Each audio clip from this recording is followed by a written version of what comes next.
everyone, you're in the kitchen cooking with Chef B, and we're celebrating our 20th anniversary here at the Willows Lodge, and we're partnering up with Mark Ryan from Mark Ryan Winery, and he is celebrating his 20th vintage of making wine. And in the box this week, you guys all got a bottle of the 2018 Dead Horse, which is actually released this Monday. So you guys are getting it a little bit early. Let's see how it tastes. Oh, that is delicious. Good job, Mark Ryan. That'll be great with our steak today. So right now we're going to roll right into everything that's in the box, and I'm going to tell you all how to cook it. The Grammy Prawns, the prawns are going to come already pre-cooked, and all you have to do is heat them up in a 400 to 500 degree oven, I would say for about 3 to 5 minutes.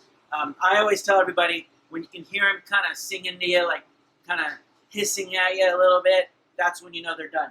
We just pulled ours out of the oven, and I'm going to put those right into a bowl. You have the Grammy mayonnaise that's already made for you as well. And we're just going to toss those ever so gently. Just want to make sure you coat all those prawns, and it's important to do it while they're hot because that Grand Marnier and everything kind of just glazes right over it. And you can serve it up with a little side salad if you like, but I think this is just a perfect little appetizer for you guys to all enjoy while you guys are cooking it up. I'm going to sprinkle some of these sesame seeds, black and white sesame seeds. They come in the box, and I put some skewers in there for you as well. Just skewer those up.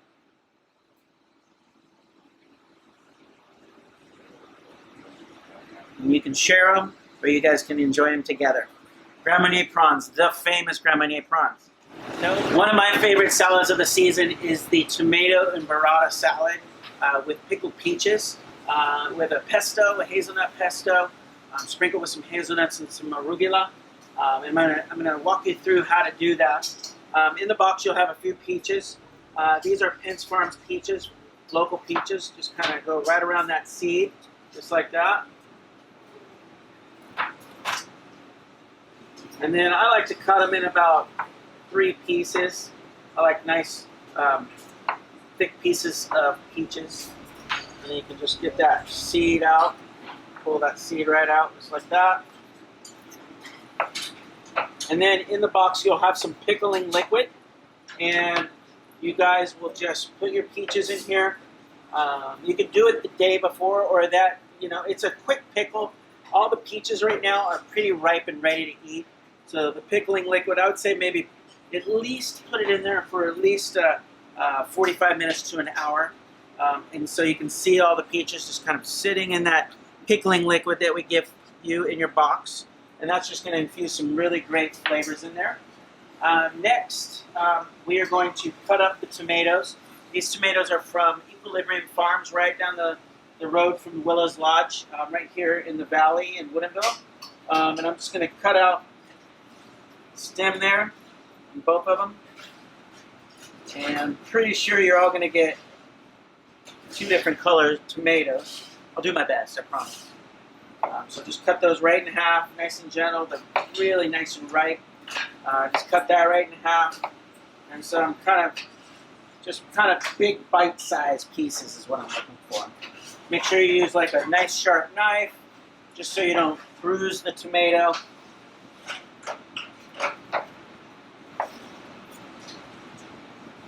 Just toss a little olive oil. I know you all have some olive oil at home.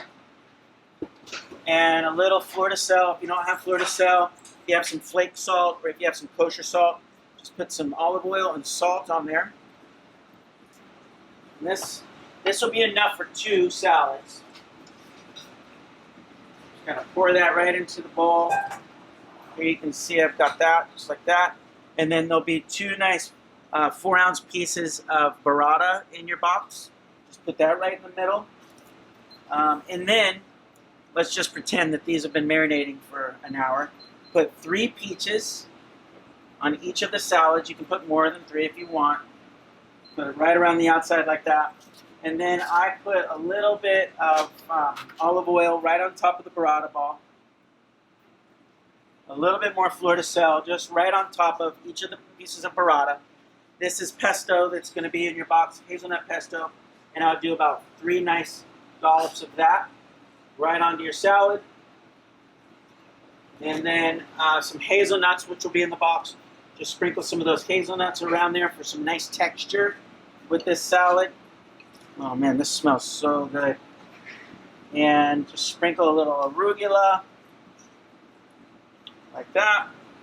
And there you have the heirloom tomato, Equilibrium Farms heirloom tomato, pickled peach, and burrata salad from me to you. Okay guys, you ready to cook up this entree? The potato grid pan goes into the oven. Woo! Steamed up my glasses a little bit. 350 degrees, like I said, for 12-13 minutes. We have the red onion that we put in the box. It's been in the pan for a couple minutes. We just want to get some nice caramelization on that before we add our squash. Okay, there's our squash.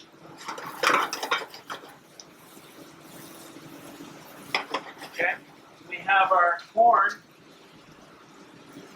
right over here on the grill. So we're going to grill that up, and then we're going to cut all the corn off the cob and throw it in with our succotash right before we serve up our steak.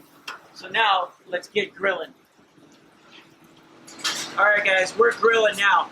In the box, you have some of our specially made road toad seasoning from the Barking Frog, made by Saltworks, which is a local salt company right around the corner. So what I do is just take that top off, shake a little bit of that salt, be generous with it, right over the top of your steak. Push that down, shake it off a little bit. Look at that big badass steak. This looks so good. That's a 20-ounce Delmonico, bone in. We're going to put it on the grill. I'm going to go 3 minutes. Then we'll pick it up and mark it for another 3 minutes. Flip it, 3 minutes, and then another mark it, another 3 minutes, and it'll be perfectly cooked, medium rare for you. All right, everyone. It's been 3 minutes, and we're going to make some nice marks on this steak. That's what it looks like.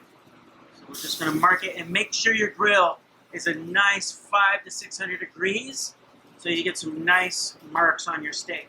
3 more minutes on this side, then we'll flip it, and we'll do the same thing, and we'll let the steak rest for a little bit. Everyone, it's been on this side 3 minutes, marked it another 3 minutes, so a total of 6 minutes. We're going to flip it over. Look at that beautiful sizzling steak. We're going to do the same thing. Look at that nice bone right there. That just kind of locks in all those flavors. We also have the corn that's been grilled, and that's finished. And we're going to go cut this corn off the cob, toss it in with our succotash while our steak cooks for another 6 minutes on this side. All right, everybody, it's succotash time. The last thing that we need to do is cut the corn right off of that cob.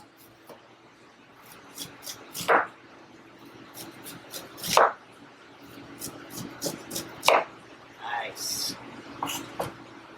We're going to have some of the herbed butter sitting standby that we're going to toss in with the succotash as well.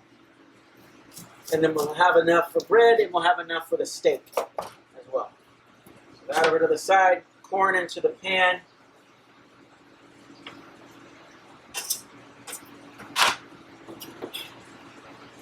And then a little bit of that butter.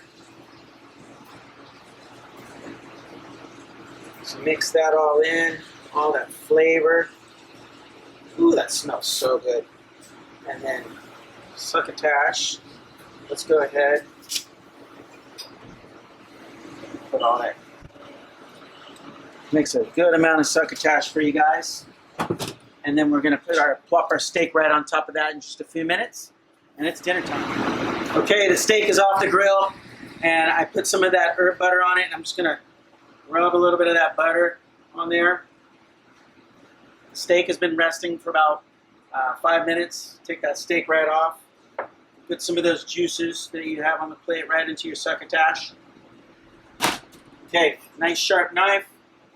We have that bone. So what I would do is I would kind of cut along that bone.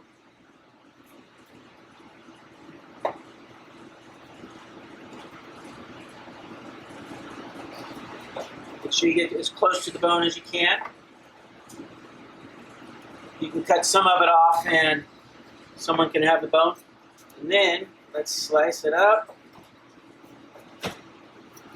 This is dry-aged prime Delmonico. Beautiful cut of beef. Just lay that right over the top, perfectly cooked. And don't forget, you have some pesto. If you have some pesto left over, just put a little bit of that, just like that. Sprinkle it with a little bit of arugula and some sea salt right over the top, and you're in business. All right, everybody, we've got our steak all cut up on the succotash with some of that pesto that we served on the salad if you want. And then this is the Yukon Gold Potato Gratin. It was in a 350-degree oven for about 13 minutes. You can serve that on the side, or you can serve it right on with the steak. This is such a fantastic-looking meal. Now we're going to roll right into the pie for dessert, after we've eaten everything, of course. Pie's ready to go. You can pop it in the oven and heat it back up if you want, or you can just cut it right out of this. Serve it up with some of your favorite ice cream or gelato, or just some whipped chantilly. Look at that. Oh man. Let me see if I have a fork anywhere around here. Thanks for celebrating with us, everybody. Happy birthday, happy anniversary to Willows Lodge, and congratulations to Mark Ryan on his 20th vintage. We'll see you soon.